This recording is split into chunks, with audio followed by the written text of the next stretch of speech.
Most of the day is going to be spent like this until I get to the top at least, and then back to this as I descend. And this is why Christina didn't want to come today. Still continuing the bushwhack. Worst part about today is the melting snow, side hilling the whole way, slipping. Conditions not good, very tiring, but at least I'm on the right side of the creek because that side is steep and rocky all the way down. Finally broke tree line and just at the first low call right there, and we'll be heading left to do the loop.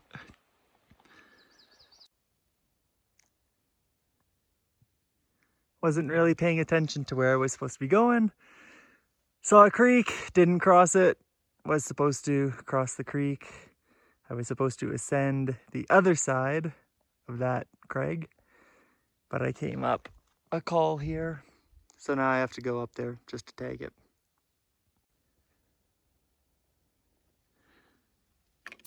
That's the ridge I was supposed to come up, and that's the gully that I did come up. So you can see most of Hunchback Hills is logged from up here. So it didn't really matter which way I came up because it's just cut block.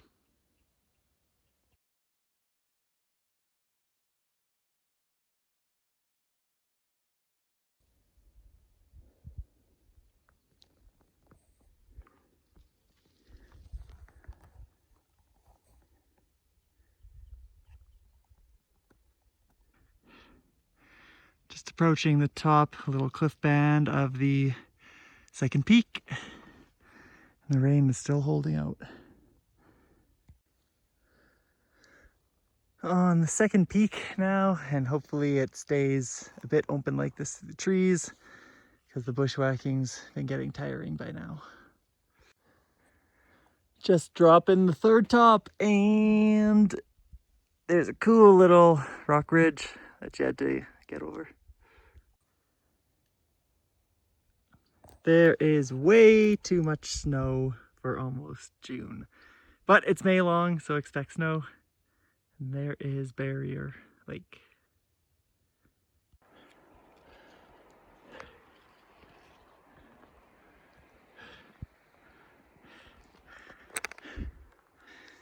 Coming up a steep east face. Snow. Lots of snow. Lots of trees. Almost at the top where it's clear though. It's the fourth top right there. Finally started to rain. Had to put the jacket on. First sign of civilization. Going back into the woods. But now we're heading back up to the peak beyond this as well. From here, just and drop all the way to the highway.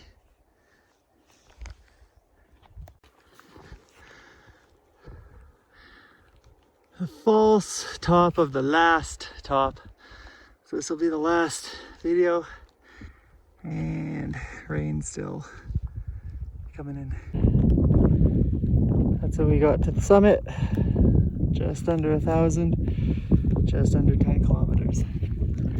Now we are walking out down the ridge. Everything from the last peak back to the highway probably looks like this. There's a bunch of flagging. You can see that a bunch of people have been up here. The other side of the summit, not a single person nor flag. So this is obviously the popular side.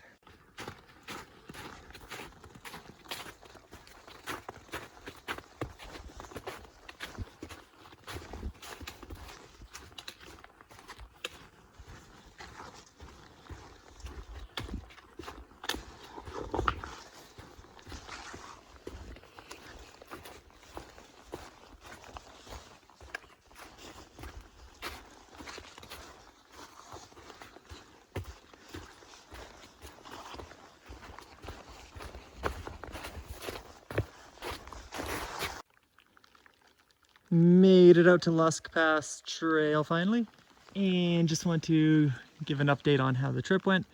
That is what the locals refer to as an Adam trip. It was quite bad.